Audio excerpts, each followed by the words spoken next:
Hello students, AKS law classes में आपका स्वागत है। आपने हमारे पिछले वीडियो देखे होंगे और वे पसंद भी किए होंगे। अगर आपने अभी तक हमारे चैनल को सब्सक्राइब नहीं किया है तो आप इसे सब्सक्राइब जरूर कर लें, जिससे आगे आने वाले हमारे नए वीडियो की सूचना आप तक पहुंच सके। तो हम आज लाए हैं आपके लिए हिंदू विवाह अधिनियम 1955 यानी द हिंदू मैरिज एक्ट 1955। तो इसके अंतर्गत आज का टॉपिक है हिंदू विवाह की शर्तें।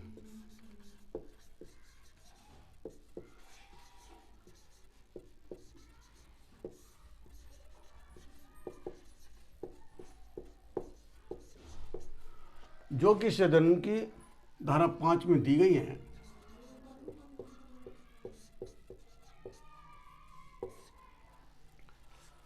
तो इसकी पहली शर्त है एक विवाह।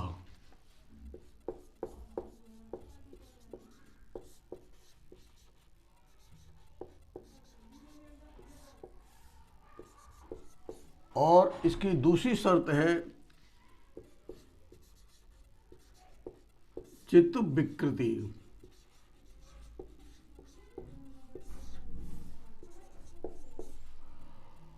और तीसरी सी शर्त है आयु यानी उम्र।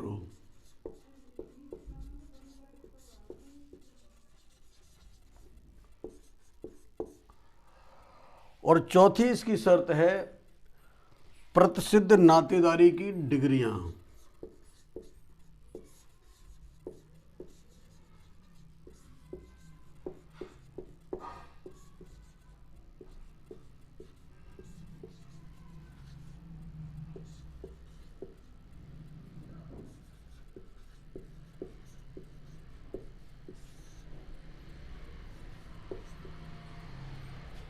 और अगली पांचवी शर्त है इसकी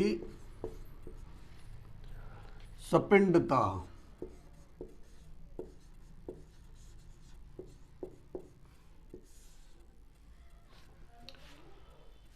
तो पहली शर्त एक विवाह। हिंदू विवाह अधिनियम 1955 की धारा 5(1) में उपबंध किया गया है कि हिंदू विवाह के समय दोनों पक्षकारों में से ना तो वर की कोई जीवित पत्नी हो और ना ही वधू का कोई जीवित पति हो। यह शर्त हिंदू विधि में एक विवाह का नियम स्थापित करती है। इस शर्त से यह स्पष्ट होता है कि विवाह के पक्षकारों के विवाह के समय दूसरा पति या पत्नी जीवित नहीं होना चाहिए। वे कुंवारे अथवा विधुर अथवा विधवा हो सकते हैं। इससे यह बात स्पष्ट हो जाती है कि कुंवारी तथा विधवा स्त्री के विवाह में कोई अंतर नहीं है। इस शर्त का पालन करना बहुत आवश्यक है, क्योंकि इसके उल्लंघन के दो कठोर परिणाम होते हैं। पहला, ऐसा विवाह आरंभतः और स्वतः अकृत एवं शून्य यानी नल एंड वॉइड होता है। दूसरे, ऐसे विवाह हिंदू विवाह अधिनियम 1955 की धारा 17 के अनुसार दंडनीय होते हैं। धारा 17 ऐसे विवाह पर IPC की धारा 494 और 495 को लागू करती है। इसकी दूसरी शर्त है चित्त विकृति।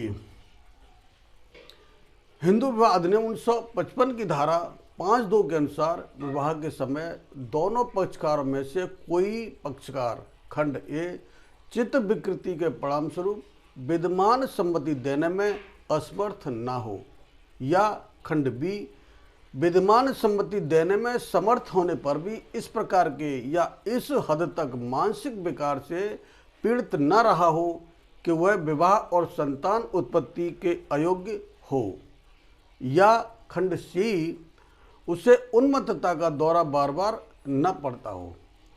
इस धारा में विवाह के समय से तात्पर्य विवाह के समय यदि पक्षकार स्वस्थ मस्तिष्क का था किंतु बाद में अस्वस्थ मस्तिष्क का अथवा पागल हो गया हो, तो इस बात से विवाह के ऊपर कोई प्रभाव नहीं पड़ता है।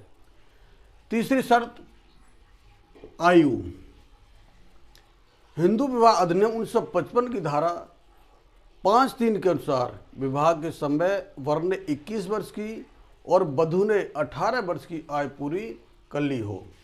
इस शर्त के उल्लंघन से विवाह की विद्यमानता पर कोई प्रभाव नहीं पड़ता है, किंतु इस अधिनियम की धारा 18 के अनुसार यह अपराध है।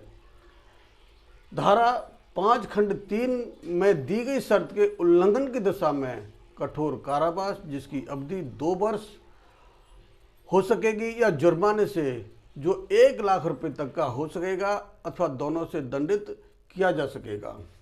चौथी शर्त यहाँ पर है प्रसिद्ध नातेदारी की डिग्रियां।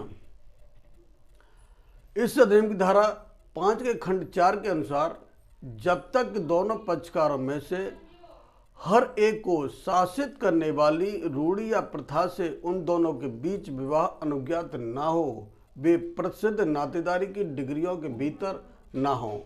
इस अधिनियम की धारा 3 के खंड जी में प्रसिद्ध नातेदारी की डिग्रियों के संबंध में बताया गया है। अगली शर्त यहाँ पर सपिंडता। हिंदू विवाह अधिनियम 1955 की धारा 5 के खंड 5 के अनुसार जब तक कि दोनों पक्षकारों में से हर एक को शासित करने वाली रूढ़ी या प्रथा से उन दोनों के बीच विवाह अनुज्ञात ना हो, वो एक दूसरे के सपिंड ना हो। इसका अर्थ है कि वर और वधू को एक दूसरे के सपिंड नहीं होना चाहिए। अगर यदि दोनों किसी ऐसी रूढ़ी या प्रथा से शासित होते हैं जिसके अनुसार सपिंड विवाह वर्जित नहीं है, तो ऐसा विवाह हो सकता है। इस अधिनियम की धारा 3 के खंड F में सपिंड नातेदारी के संबंध में बताया गया है। तो ये टॉपिक पूरा हुआ। आगे हम नया टॉपिक लाएंगे आपके लिए। तब तक के लिए धन्यवाद।